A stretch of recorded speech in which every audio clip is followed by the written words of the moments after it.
Hello everybody and welcome to Magia Record episode 7 anime review. Over halfway, well, sort of. People told me that, hey, there's no way they're finishing this in 13 episodes.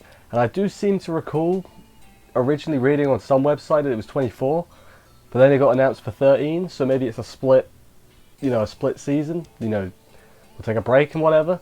Maybe. I have no idea. I'm not paid to figure that out. I'm not paid regardless to do this, but it's fun. So yeah, who can really say? I think we'll know towards the end of this season, I guess. They'll be like, hey, there's more coming.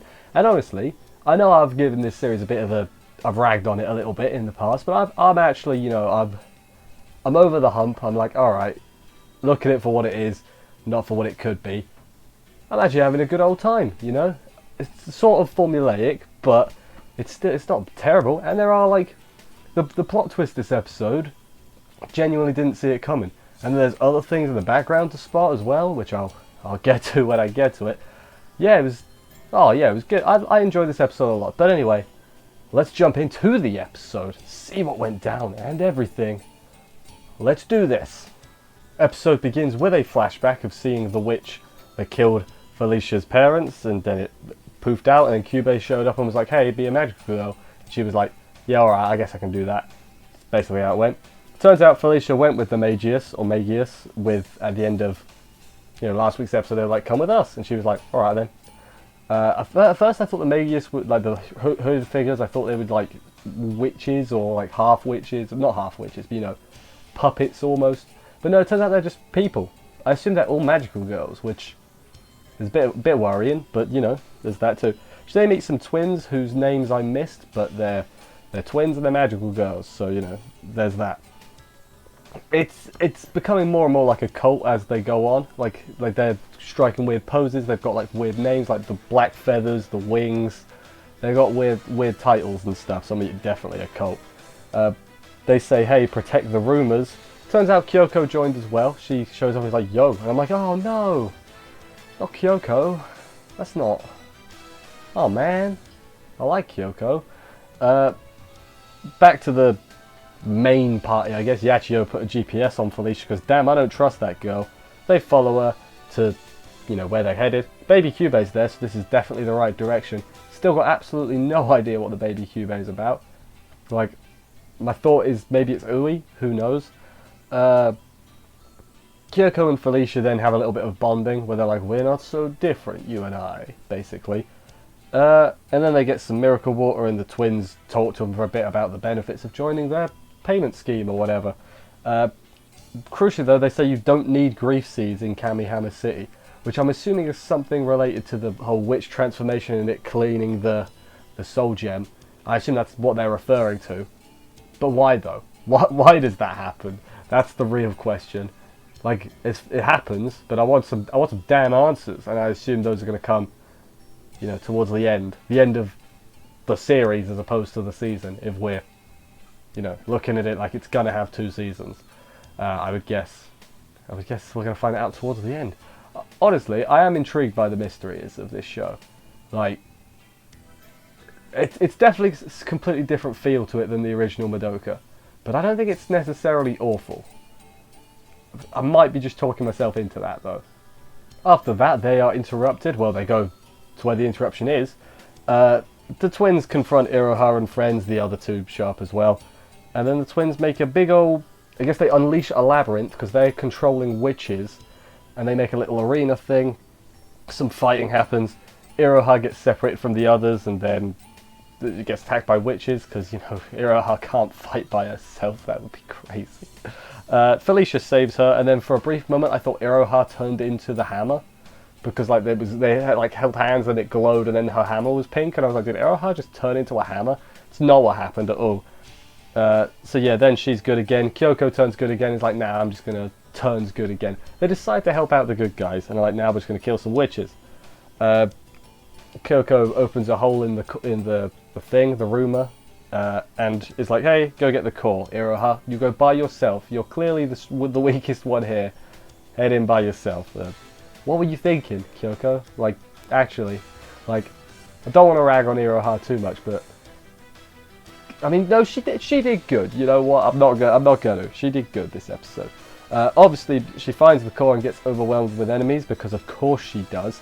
Kyoko and Felicia do some cool teamwork that's going on. Yachio and Surano are fighting the twins, tells them to stop, and then the twins are like, nah, witch forms. And they unleash their... I guess it's not a witch form like I originally thought. Originally I thought it was them turning into witches, but they can control it and then revert back. What it actually looks like is it's sort of like a persona, like from Persona. It's like a thing they can control, but they're still like conscious while they've got it out. I don't think I explained it that very well as well. Basically, I think it's like an add-on as opposed to a transformation. I think that makes a bit of sense. I could be completely off on that, but they were still like fully, you know, up and everything. And then Iroha does the same thing. She unleashes her witch form, or does it have a name? They'll probably give it a name soon, right? They've got to talk about it now. Iroha is just going to be like, so Yachio, you remember that time when you didn't tell me about that witch thing I did? It's like, ooh, yeah. Also, I assume Kyoko saw, so like, she's going to be like, what the hell was that about? Mami is obviously aware of it too. Who knows? Who knows what's going on? Anyway, she destroys the core with a witch form. Is what I was getting at there, but not really getting to the point. After the fighting's over, shock horror, bloody Mifuyu, the one that Yachio and that are looking for, she's one of the wings of this cult.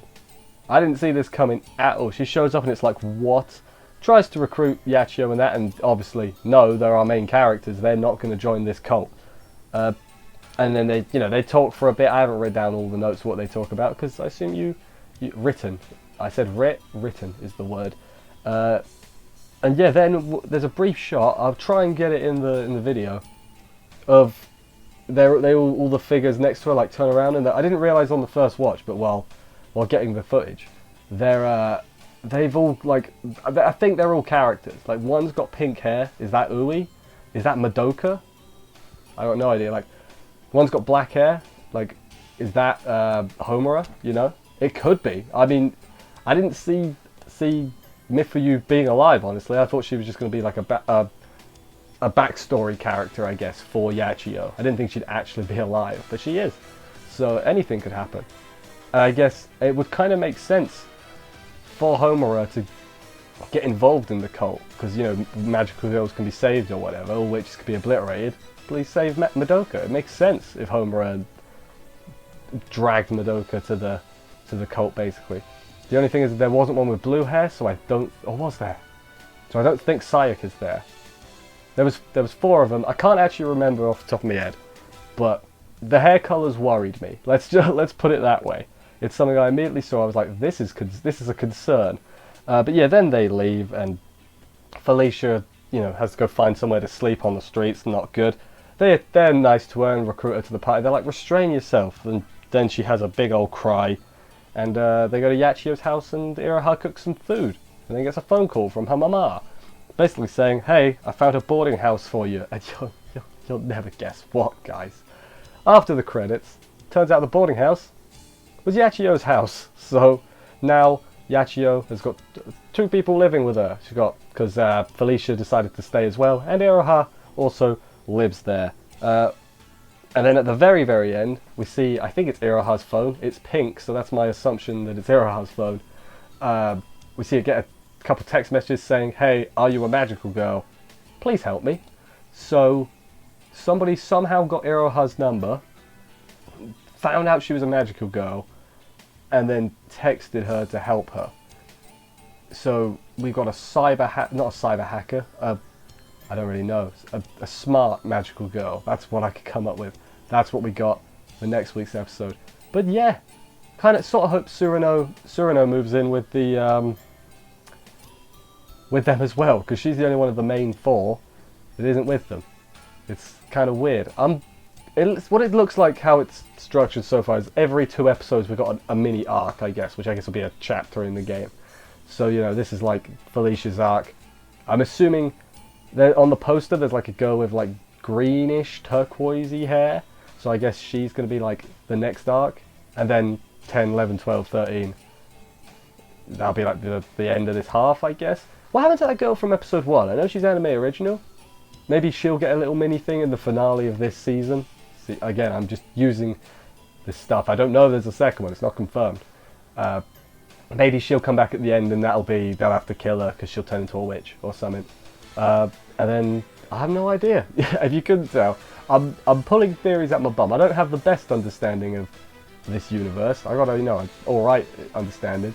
But yeah, you know what, I've talked for a while here. It actually has gripped me, which is something it wasn't doing in the earlier episodes. So I guess it's doing its job. You know, I'm actually happy. You know, I was very underwhelmed at the beginning. I think that's safe to say. But now I'm just like, yeah, it's got me. It's pretty good. It's pretty good. It's got me. Anyway, thank you everybody for watching this review. I hope you enjoyed it. If you did, please consider subscribing for more reviews and everything else. Check out the main channel. There'll be stuff over there eventually, or not eventually, occasionally is the word I meant for. I don't use that quite as often. Anyway, I will see you next week for another episode of this, and bye guys.